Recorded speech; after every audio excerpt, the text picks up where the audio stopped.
It's a beautiful day in the neighborhood. A beautiful day in the neighbor. Would you be mine? Oh, hey, there you are. Oh my gosh, I'm about to make a video. Got the craziest stuff in the world. Washington, D.C. said, hey, we want to create the biggest circus in the history of circuses. And Prince Andrew decided, well, I want to do an Epstein interview. Let's guess how that'll go. Oh my gosh, you got to see it.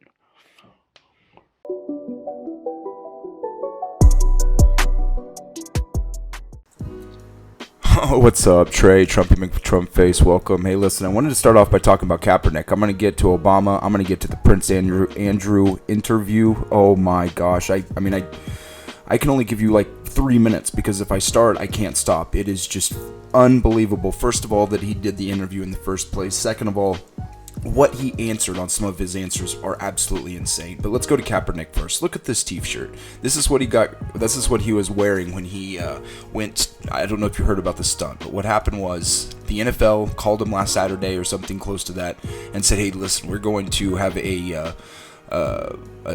workout for you from different scouts." They would come by and check out his workout. Well, so he shows up to the NFL thing, and they're wanting him to sign a bunch of paperwork saying that he'll never sue the NFL again. So his people left, pissed off. They went to a local gym and worked out there. But while he comes out sporting this T-shirt that's already for sale, looks like he's using capitalism to benefit his agenda, which is always fun watching people abuse capitalism while cheering on socialism. That's a fun one. So anyway, let's move on to the Obama. Okay, so Obama did an op-ed to the New York Times this weekend, basically saying that the Democrats, need to worry about trying to go too far left and forgetting about the moderate Democrats. And I totally agree with him. But he says something that's kind of interesting, which is the average American doesn't think we have to completely tear down the system and remake it. Well, I would say there's absolutely two candidates that believe that, and that would be Elizabeth Warren and our friend Bernie Sanders. And so he's basically saying we cannot have those two as our front runners. Meanwhile, he still hasn't endorsed Biden. How funny is that? Maybe he's a Bloomberg guy. Maybe he's the one vote that Bloomberg got. But next, we're going to talk about this Prince Andrew. We'll just get into it for a little bit because this is absolutely amazing. I got 14 minutes in, and I basically just couldn't stop watching him. And it's just from 1 minute and 38 seconds, I think, is where I really got good. He starts bumbling. I mean, like, it just, you'll see. So 3 times a year. And quite often, if I was in the United States and doing things, and if he wasn't there, he would say, well, why don't you come and use my houses? So I said, that's very kind, thank you very much indeed. But it would be a considerable stretch to say that he was a very, very close friend. But he had the most extraordinary ability to bring extraordinary people together. And that's the bit that I remember, is going to the dinner parties where you would meet academics, politicians, people from the United Nations. I mean, it was a in other words, pedophile.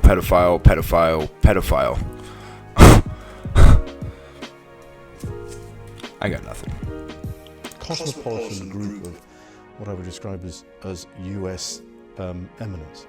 Was that his appeal then? Was that what because you were perceived by the public as being the party prince. Was that something you shared? I think that's also a bit of a stretch. I don't know why I've collected that title, because I never have really partied. I was single for quite a long time in the early 80s. But then after I got married, I was very happy, and I've never really felt the need to go and party, and certainly going to Jeffrey's was not about partying, absolutely not. You said you weren't very... Going to Jeffrey's was not about partying.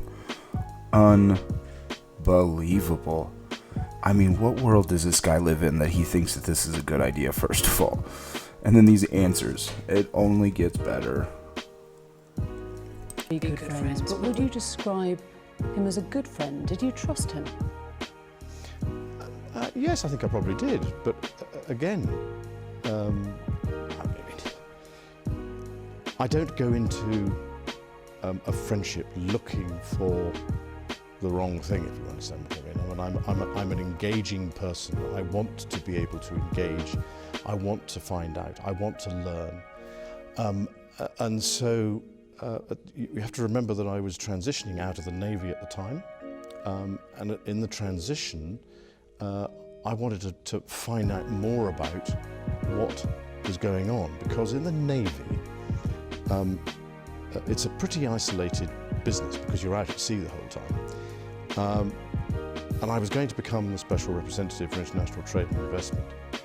So I wanted to know more about what was going on in the international business world. And so that was another reason for going there. And the opportunities that I had to go whilst I was there were absolutely vital. He was your guest as well. In 2000, Epstein was a guest at Windsor Castle and at Sandringham. He was brought right into the heart of the royal family at your invitation. But certainly at my invitation, not at the royal family's invitation. But remember that it was his girlfriend that was the key element in this. He was the, as it were, plus one to some extent in that aspect. Am I right in thinking you threw a birthday party for Epstein's girlfriend, Ghislaine Maxwell, at Sandringham? So he's distancing himself on that one. Okay, watch the next. No, it was a shooting weekend. A shooting weekend. Just a straightforward shooting weekend. But during these times that he was a guest at Windsor Castle, at Sandringham, the shooting weekend. I don't want to do this anymore. It is just as crazy as that. Let me give you one preview from later on.